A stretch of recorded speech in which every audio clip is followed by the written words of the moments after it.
नमस्कार। आज हम रॉबर्ट कियोसाकी की एक बहुत ही मशहूर किताब कैश फ्लो क्वाड्रेंट, इसके हिंदी सार पर थोड़ी बात करेंगे। जी। कहते हैं कि ये किताब पैसा कमाने के तरीके और शायद उससे भी ज्यादा पैसे के बारे में हमारी सोच को बदल सकती है। हाँ, बिल्कुल। तो देखते हैं इसमें ऐसा क्या है वो रास्ता जो एक किताब फाइनेंशियल फ्रीडम या वित्तीय स्वतंत्रता के लिए सुझाती है। बिल्कुल। और जो सबसे इंटरेस्टिंग चीज है ना इसमें, वो है ये ESBI वाला मॉडल। 4 हिस्से। हाँ, ESBI। ये सिर्फ तरीके नहीं है कि पैसा कैसे कमाएं, ये दरअसल 4 अलग-अलग माइंडसेट हैं, मतलब सोचने के ढंग हैं। पैसा, सुरक्षा, जोखिम, इन सब के बारे में। अच्छा। तो ये समझना जरूरी है कि कौन कहाँ फिट होता है। जी हाँ। तो चलिए शुरू करते हैं पहले वाले से। ई क्वाड्रेंट, एम्प्लॉय, कर्मचारी। हाँ।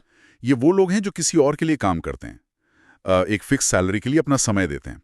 अक्सर ये सुरक्षा चाहते हैं, जॉब सिक्योरिटी इनके लिए बहुत मायने रखती है। सही कहा, सुरक्षा और एक नियमित आमदनी। लेकिन किताब इसी में एक तरह का खतरा भी देखती है। खतरा? कैसा खतरा? देखिए, पहली बात तो ये कि नौकरी हमेशा सुरक्षित नहीं होती। आजकल तो बिल्कुल भी नहीं कह सकते। हाँ, ये तो है। और दूसरी बात, आपके पास दिन में 24 घंटे ही हैं, तो आप कितना कमा सकते हैं इसकी एक सीमा है। वो सुरक्षा कई बार बस एक एहसास होता है, असलियत नहीं। ये बात तो सोचने वाली है। अच्छा, तो फिर दूसरा क्वाड्रेंट, एस, सेल्फ एम्प्लॉयड। जी, सेल्फ एम्प्लॉयड या स्वरोजगार। जैसे डॉक्टर्स, वकील, फ्रीलांसर्स या कोई छोटी दुकान चलाने वाला, ये अपने मालिक खुद होते हैं। हाँ, मालिक तो खुद होते हैं, अपनी मर्जी से काम करते हैं। लेकिन यहाँ भी एक पेच है। क्या? ज्यादातर मामलों में ये वन मैन शो या वन वुमेन शो होता है। मतलब अगर ये बीमार पड़ जाएं या छुट्टी पर चले जाएं तो काम रुक गया और पैसा आना बंद। बिल्कुल, यही है एक्टिव इनकम। जब तक आप एक्टिव हैं, पैसा आ रहा है। आप रुके, इनकम रुकी। तो देखा जाए, ई और एस दोनों ही एक्टिव इनकम वाले क्वाड्रेंट है। आपकी मौजूदगी जरूरी है। तो मतलब दोनों ही क्वाड्रेंट में आप असल में अपना टाइम ही बेच रहे हैं, है ना? हाँ, मोटे तौर पर कह सकते हैं। तो फिर असली फाइनेंशियल फ्रीडम किधर है? किताब कहती है कि दाईं तरफ जाना होगा, क्वाड्रेंट के राइट साइड पर। जी हाँ, बिल्कुल, दाई और वहां पहला पड़ाव है बी यानी बिजनेस ओनर। हाँ, बिजनेस ओनर। ये लोग ई या एस से बहुत अलग सोचते हैं। ये सिर्फ काम नहीं करते, ये एक सिस्टम बनाते हैं। सिस्टम मतलब एक ऐसा ढांचा, ऐसी प्रक्रियाएं जो इनके बिना भी चल सकें। वो लोग हायर करते हैं अक्सर ऐसे लोग जो शायद उनसे भी ज्यादा स्मार्ट हों किसी खास काम में, और वो टीम उस सिस्टम को चलाती है। अच्छा, तो बी क्वाड्रेंट वाला बंदा अगर छुट्टी पे भी है तो भी बिजनेस चल रहा है और पैसा आ रहा है। बिल्कुल, यही है पैसिव इनकम का जादू। यहाँ फोकस काम करने पर नहीं, बल्कि ऐसा सिस्टम बनाने पर है जो आपके लिए काम करे। ये सोच का बड़ा शिफ्ट है। हाँ, ये सिस्टम वाली बात काफी महत्वपूर्ण है। और फिर चौथा, आखिरी क्वाड्रेंट, आई यानी इन्वेस्टर, निवेशक।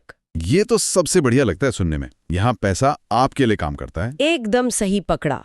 निवेशक अपना पैसा लगाते हैं स्टॉक्स में, बॉन्ड्स में, रियल एस्टेट में या दूसरों के बिजनेस में, और उस पैसे से और पैसा कमाते हैं। उन्हें खुद उसमें रोज रोज खटने की जरूरत नहीं, यहाँ पैसा उनके लिए मेहनत कर रहा है। किताब के हिसाब से असली फाइनेंशियल फ्रीडम और टाइम फ्रीडम, मतलब समय की आजादी, यही मिलती है। बी और आई क्वाड्रेंट पैसिव इनकम पर चलते हैं। तो ES एक्टिव इनकम और BI पैसिव इनकम, यही मूल फर्क है। हाँ, यही वो बुनियादी अंतर है जिस पर कियोसाकी सबसे ज्यादा जोर देते हैं।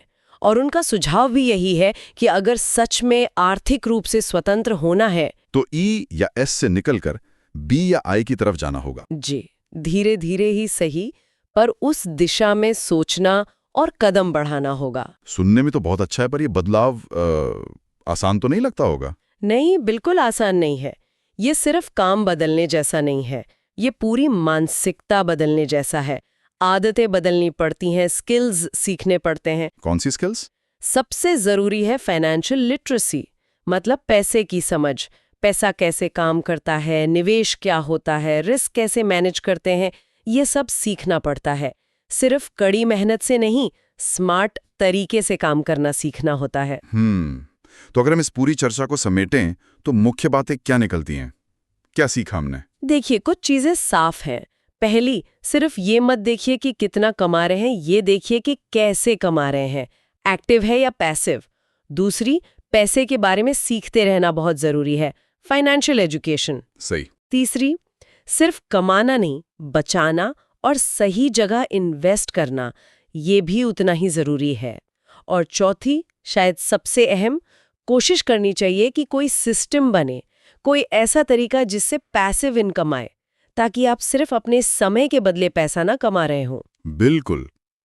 तो आखिर में निचोड़ यही है, जैसा शायद किताब में भी कहा गया है, आपका भविष्य इस पर निर्भर नहीं करता कि आप कितना कमाते हैं, बल्कि इस पर कि आप पैसा कहाँ से कमाते हैं, ई, एस, बी या आई से। एकदम। और ये एक सवाल छोड़ जाता है सबके लिए, आप अभी किस क्वाड्रेंट में है, क्यों है, और अगर आप कुछ बदलना चाहते हैं तो अगला कदम क्या होगा, इस पर सोचना जरूरी है। ये नजरिए को बदल सकता है। वाकई सोचने वाली बात है।